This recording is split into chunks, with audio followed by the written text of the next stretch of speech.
On this week's episode, we will look at how the softball team started their season. We caught up with the women's track and field team and talked with them about their dominant season. And later, we will look at the big win the wrestling team had. All of this and more coming to you now.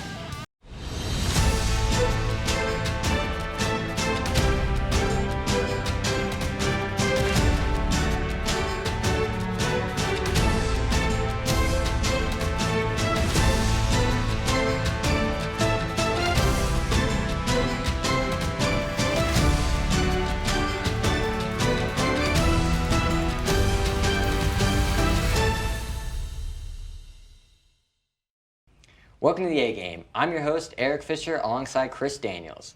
This week, we have a special guest, Jeff Marcin from WSU's Sports Wrap. Jeff, how are you doing? You know, I'm doing pretty well today. It's my television debut, and I'm looking forward to talking some sports with you guys today. Nice, nice. So, started off, what did you guys think of the Super Bowl last week, Jeff? Well, it was a very well-played game on both sides. I was very surprised by the way it played out. I thought it was going to end up being a shootout after the first half, but you really saw both teams stall out offensively. Cincinnati specifically couldn't take advantage of some Rams mistakes. Only 3 points off the Rams turnovers, including that second interception that Stafford threw. The Bengals started at the 31-yard line and took 8 plays and 11 yards just to get 3 points. So, I mean, efforts like that aren't going to win you the Super Bowl as well. They had 4 punts and a turnover on downs in their 5 drives after that field goal. So, you know, Cincinnati struggled on offense. That's a lot of credit to the Rams' defense. Aaron Donald, Von Miller both had 2 sacks apiece. Von Miller still gives me nightmares talking about the Super Bowl, but LA's defense showed up in the second half, and I think that's what really gave them the victory on Sunday. Yeah, so first off, congrats, Odell. You know, Giants born. Yeah, big Giants fan. Yeah, so happy for Odell. He got his first championship, and you know, even though he got hurt, he still got his first Super Bowl touchdown. So obviously, he's done a lot for the Rams, coming from the Browns, and he's been able to capitalize from the Rams' already stacked offense and defense. But first off, I honestly didn't really think the Super Bowl was coached, reffed well, and that's what a lot of NFL games this playoff. But you know, the refs were very inconsistent, and you know, some of the refs are inconsistent, but you can't be inconsistent and wrong. So obviously, you know, that holding call in the last 2 minutes, that was really crucial. That kind of messed up the flow for the Bengals. And honestly, if they would have not had the holding call, touchdown would have made, they would have won the game. It would have been a bittersweet moment for the Bengals. Yeah, also looking at the officiating, the one really bad one that stood out to me was the touchdown that who was it that got it? T. Higgins. Yeah. He face masked Jalen Ramsey and just throws him down. And I don't know how you miss it. I mean, that was shocking. It was horrible. And then Aaron Donald was offside too in the last play. His helmet, his crown of his helmet was over the ball. I mean, everyone's going call for call, talking about which team was favored by the officials. Yeah. You know, but I mean, they weren't very good. They didn't do their job, and at the end of the day, they let the guys play for the most part in the first half. Talking about, I mean, just letting them hold, face masks, all that stuff, and then it was so odd for them to finally throw that flag on the 3rd and goal from the Cincinnati 8-yard line near the end of the game. So it's a little inconsistent and a little bit frustrating, I'm sure, if you're a Bengals fan. But yeah, definitely. You also had the 4 punts and turnover on downs and the 5 drives after the field goal. Exactly. There were missed calls on both sides, so they both struggled. And I mean, it was just you look at it you can point out this play, you can point out that play, and it's just turnover here, turnover here. So it doesn't. No matter way you look at it, I think the Rams were the better team and kind of deserve the win at the end of it. But moving on to basketball, what did you guys think about the team's performance against Troy? Well, the story of the game for App State was free throw shooting. It's pretty obvious. It was a glaring issue. Shot 8 of 17 from the free throw line. You know, that's pretty good from the field or maybe even the 3-point line, but free throws, you can't get away with that and expect to win a game. I thought Donovan Gregory was really good. He had 17 points, 6 rebounds, 5 assists, 3 steals. He's been amazing this season. Still went 1 of 4 from the free throw line. And one thing I thought was odd was we sort of abandoned the 3-point shot in the last game. Yeah. We averaged 25 3-point attempts a game, only shot 15 in this last game. was like we got in this mode where we were stuck on just shooting mid-range jump shots, and it was a little bit odd to see, and I think our offense was a little bit out of sync because of that. Yeah, and like they always say in basketball, like the long two is like the worst shot you can take in basketball, and it's just not helping when you're taking that pretty consistently. And also, App only scored 22 points in the second half, and that's just unacceptable. You use 3 players in double digits. CJ Huntley just gets there; he's at 11 points, but it's just, earlier this in the year, Chris, we talked about depth of scoring, and it has disappeared in the past couple games. It's been horrible. Yeah, it really has. We talk about the long two and even the three. They shot 1 for 10 from three in the second half, and obviously the second half means more than the first. So they've really destroyed their confidence with that one. And then of course the free throws too. Donovan Gregory, like you talked about, 1 for 4 for the free throws. He didn't help at all. 1 for 6 in total for the second half free throw range. So obviously we talk about free throws a lot, but those really matter in the game. Any free throw could actually change the game. So. Yeah, definitely. It was just, we're seeing inconsistent play, and we saw it on last Saturday against Georgia State as well. That game, I don't know if you guys went to that game. That was one of the worst college basketball games I've ever seen in my life. It was atrocious. You said it, 16 points in the first half for App State. It was abysmal to watch. They had, they got to double figures, with 5 minutes left in the first half. So offensively, it was, even when they were getting good looks, they just weren't going in. It was a lot of bad luck and bad offense by the Mountaineers. Yeah, Troy has our numbers. So obviously, if we want to make the big dance, we're going to have to defeat Troy. They defeated us twice, home and away. So we got to figure that out, and especially with Georgia State too. Yeah. I think definitely too. I think Adrian Delph was really relied on early on in the season, and I feel like now teams are like, oh, double Delph, like really focus on him defensively. And now that they are, it feels like no one else is really stepping up to play to put up 20 like he was, and that's struggling. And to your point, Forrest and Almonacci, who are the two guys you sort of expect to step up and be in that scoring role, 3 of 12 shooting on just 12 points. And, that's not going to get the job done if you're the senior leaders expected to lead the way in scoring. Yeah, exactly. And when you're under 50 points against Georgia State, you're not going to win basketball. We have to take a short break, but stay with us to find out what basketball player has surprised them the most this season. Do you like video game news and entertainment? Well, App TV's original gaming news channel Pixel Peak is back for our 8th season. Every other week we discuss news stories, give a game review, display gameplay, and more. Be sure to check out our new season bi-weekly on Thursdays at 3 on WatchAppTV.com, SkyBest Channel 20 and 1020, Spectrum Channel 198, or on App State's Campus Television Channel 23.3. Thanks for stopping by, and we hope to see you next time on Pixel Peak.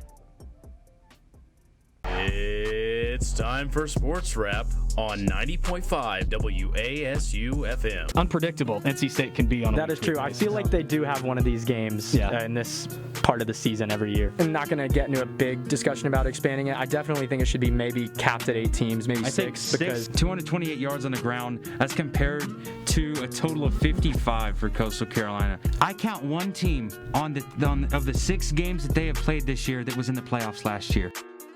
Broadcasting from the Wayne L. Sumner studio in the George G. Beasley Media Complex. Still crazy after all these years. 90.5 WASU, the App FM. Welcome back to a brand new season of the Morning App every Monday, Wednesday, Friday at 8 a.m. Eastern Time. Check it out on 90.5 WASU FM, WASUradio.com, WatchAppTV.com, WatchApp TV on Facebook and YouTube, SkyBest Channels 20 and 1020, Charter Channel 198, and Campus Channel 23.3. See you there.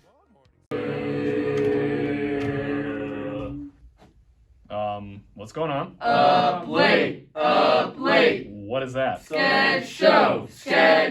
Oh boy, when does it air? Sunday night. What time? 9 p.m. Thanks.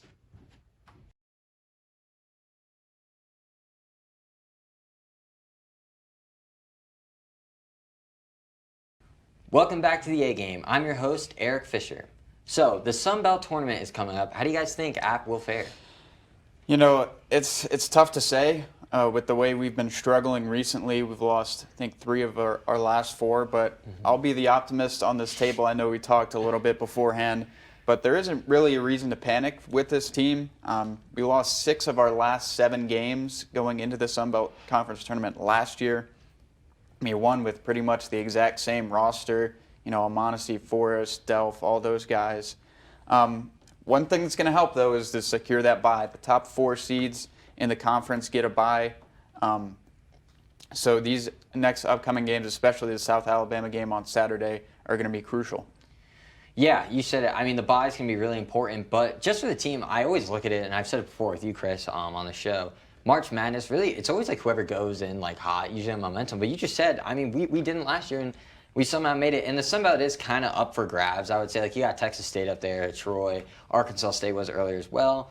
And so I just hope they kind of break this losing streak and gain a little momentum, get the bye. And I would feel relatively confident, but I'm not going to say very confident. Yeah, I mean, I want to have some hope, especially after what we did last year. Obviously, yeah, exactly. Making school history.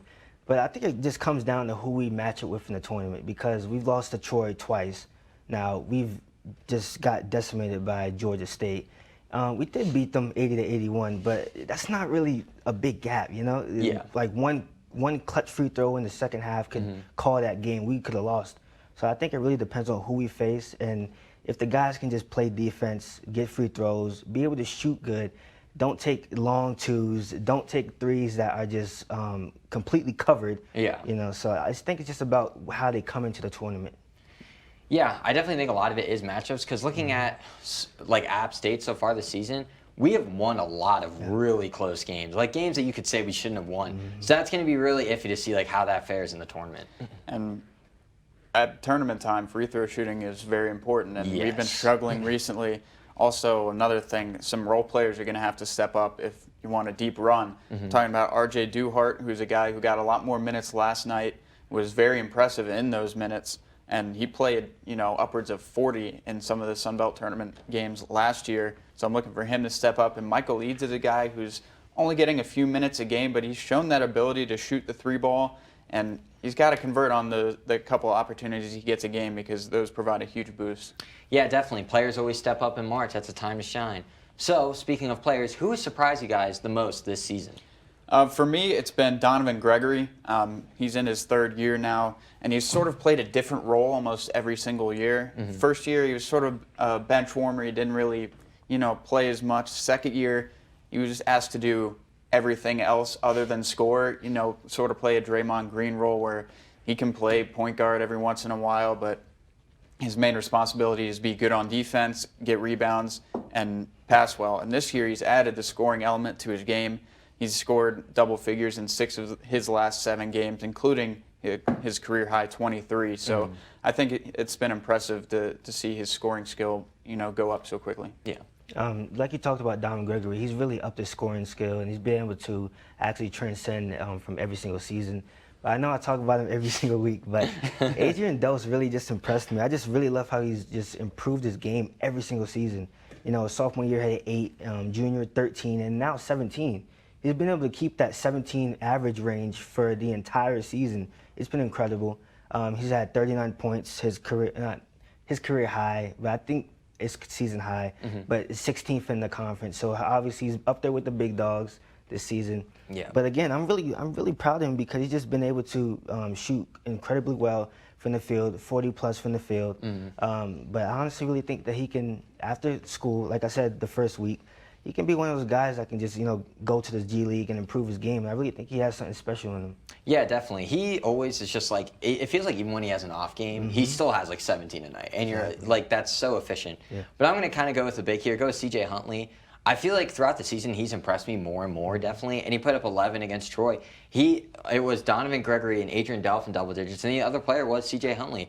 He, I think, has steadily improved throughout this season, and to have a big, that's going to be very valuable going into March. And for him, he struggled last year in the time that he played with the 3-point shot, and he needed to improve it significantly if he wanted to get any playing time, and he's done that so far. He had 3 in the early going in the game yesterday against Troy, so I think he's also going to be an important player, especially defending down low.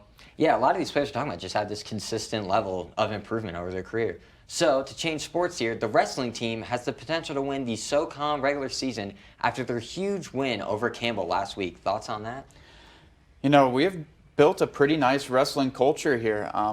Seeing all the support on social media and even at the varsity gym for events, a couple thousand people showing up for events, being a top 20 a top 30 team.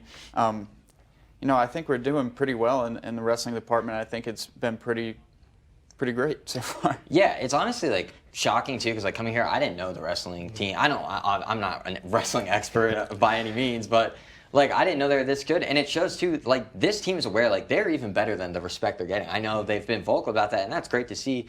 And they're going out and proving it. I mean, the matchup win against Campbell's huge, and it's just awesome to see that the student body's recognizing this and supporting, because we've seen basketball get the support increase, and now we're seeing wrestling too, and that's just great. Yeah, and I really love that finally App State coaches finally embracing wrestling. You know, I really do love to watch amateur wrestling, and I feel like it's definitely one of the hardest sports. Definitely up there with football. I feel like it should be respected more, and them going into SoCon as the first, I think they'll get that respect. But I want to talk about Caleb Smith. He's been 18 for 5 this season, App State record of 28-6. So he's one of the guys that's really been able to push them up forward.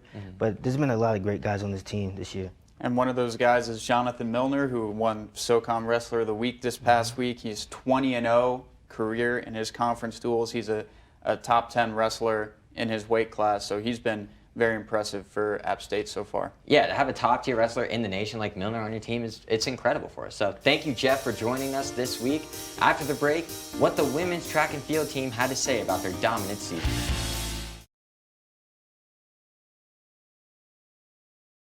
Hi, neighbor. I'm Ryan Perone. And I'm Elena Jones. Join us every Tuesday at 10 a.m. as we explore the events, organizations, and people that make the High Country so special. You can tune in on Channel 198 for Spectrum customers, Channel 20 or 1020 for SkyBest customers, or Channel 23-3 on campus. Also, make sure to follow us at Instagram at @hi_neighborapptv for up-to-date coverage of events happening and student-made content. Until then, bye neighbor. Welcome back to a brand new season of Can't Think Straight. I'm Harriet. And I'm Nate. Come join us Fridays at 9 p.m. for comedy and queer-oriented content. You can tune in on watchapptv.com or any of these channels below. Also, check out our Instagram at Can't Think Straight App TV. Can't wait to see you there. Bye. Memories. A sweet retrospective look at the past. However, the past has, well, passed. And now, a new and better crew looks toward the horizon and marches toward Appalachian State head-on. This spring, look toward App Avenue on App TV to see a new legacy be written on random days of the week. No, seriously, this show will literally be airing any day of the week, so stay glued to those screens. We'll see you out there. Appalachian Avenue! Let's go! To a place where you can grow. A place to be heard. And take a closer look. A place where you can crush it. And push yourself. A place to find your voice. This place rocks. And rolls. A place where you can get out. Wow! A place you'll never forget. So where is this place? Let me show you.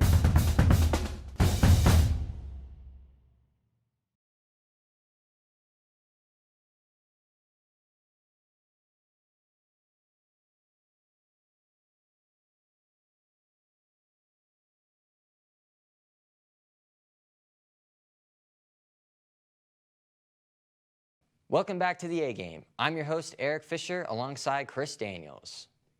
The men's basketball team took on the Trojans here in Boone. Let's take a look. Donovan Gregory gets us started with the pass to CJ Huntley here, who will nail the three-pointer. Duke Dean for the Trojans tries to respond, but Almonte's having none of it. Huntley follows up with another three to get the crowd going. James Lewis joins a three-pointer party to keep App State in the hunt. And then it's Donovan Gregory with the slam, and all the defense can do is stand and watch. And then it's RJ Duhart making his presence known with the big-time slam. Then it's Adrian Delp, gets it over the head of the defense to put two more on the board. Gregory continues his strong night with two, and then Delp follows up the same play with two. And then once again, it is Delp adding three at the end of the game for the Mountaineers total, but it would not be enough. Troy wins it by 6, 67-61. The App State softball team opened up the 2022 season with the E-Line tournament, which saw the Mountaineers take on St. Francis, who went 40-10 last season. Here's what head coach Shelly Horner had to say about the matchup. Yeah, St. Francis is a great team. I think we just had to have a short-term memory. We didn't bring our A game yesterday, and today we knew it would be a dogfight. The team also took on IUPUI in the tournament, beating the Jaguars 5-4 with a walk-off home run by Emily Parrott. Let's take a look at the amazing moment and what Coach Horner had to say.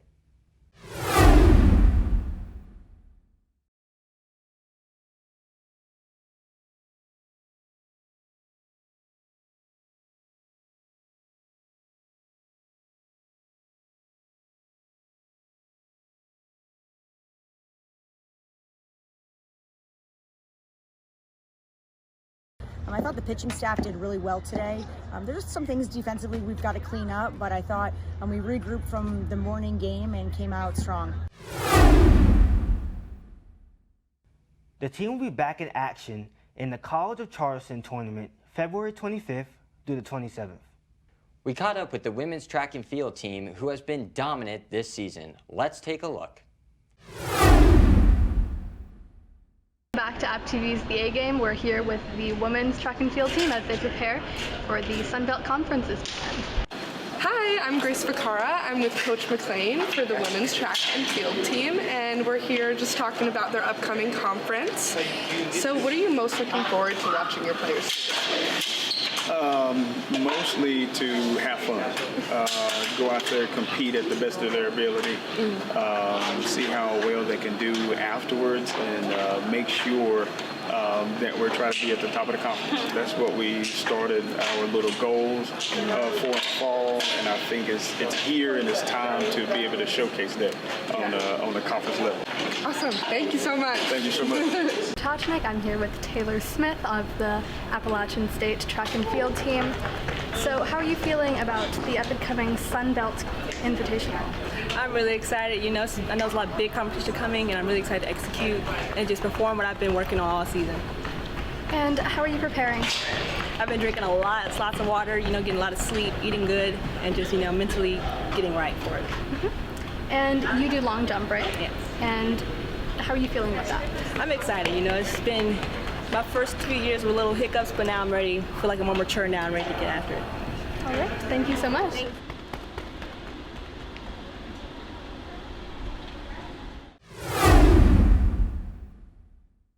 The team will be competing in the Sun Belt Championship February 21st and 22nd. After the break, we dive into App State Wrestling.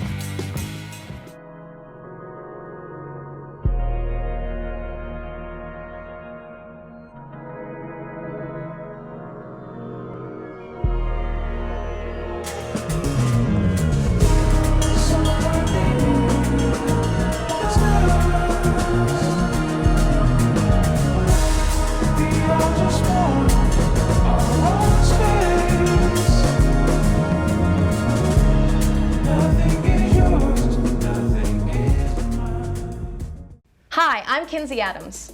And I'm Jalen Sturdivant. Connected Cultures is back for spring 2022. We'll be talking to you about Mexico, South Africa, the Netherlands, and much more. We've got great interviews with staff and students. Seth will show us how to make some delicious meals. We'll get you connected to the amazing cultures around the world. Tune in every Friday at 10 a.m. for new episodes of Connected Cultures. You can watch online at watchapptv.com or on campus on channel 23.3. Bye.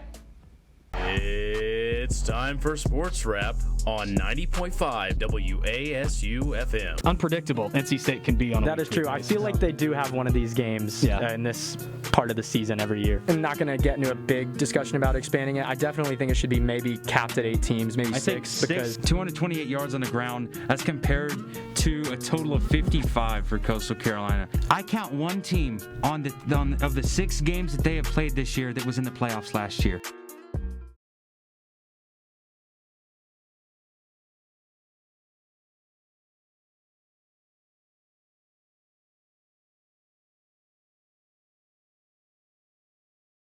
Welcome back to the A Game. I'm Chris Daniels alongside Eric Fisher.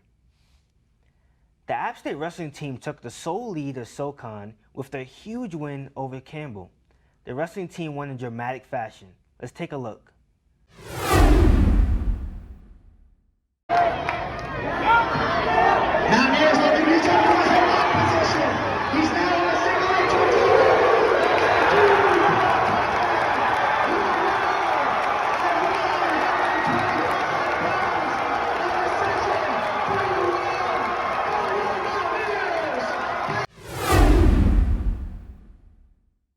This one continues the team's unbeaten streak in the SoCon.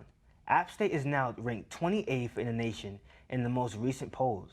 Here's what head coach John Mark Bentley had to say about the rankings. Honestly, was a little bit, I don't know, I guess disappointed that we weren't in some of the top 25 rankings. I mean, this team, if you look at our resume, I mean, our guys have been extremely dominant in our wins. We're 7-2 right now, I think, currently 7-2. Our 2 losses are to both top 20 teams. You know, NC State, I think, is ranked 4th in the country right now. We wrestled them 25-10. If you ask their... If the team can get the job done against Davidson, they will clinch the SoCon regular season championship. This season, the men's basketball team has seen a huge increase in fan turnout. For more on this, we have Landry Mazzarell. I'm Landry Mazzarell. This season, we have seen a huge increase in the support of the men's basketball team. We have seen a lot of fans out here, record-breaking. Let's talk to a few of them. Hey, how are y'all doing tonight? We're good. How are you? I'm fantastic. So why are y'all here tonight? To watch these beautiful players play. We love App State. That's period. We give our all to App State. And what are your hopes for the future of this basketball game? That we win every game. Yeah. I'm here with Cam tonight, and why are you here tonight? Because I love basketball and I love App State. And what do you have to say to the people who are not here tonight? They need to come out here because the games are fun, and that's all. Why are you here tonight? To support the App State basketball team. And what are your hopes for the future of App State basketball? I hope they keep winning and making the tournament. I'm a senior now. I've watched them come from freshman year to now. They've grown a lot. Dustin Kearns, great coach, great choice. This program's got a lot, and hopefully they can keep growing. Thank you so much, Trey.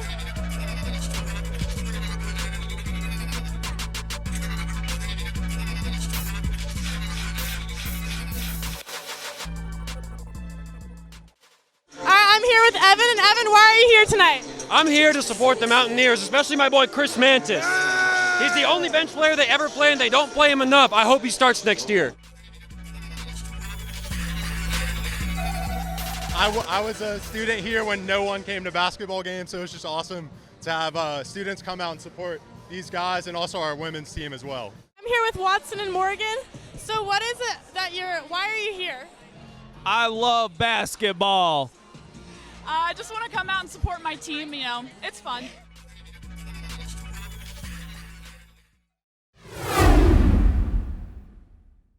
Appalachian State has lost its second football coach within the last week.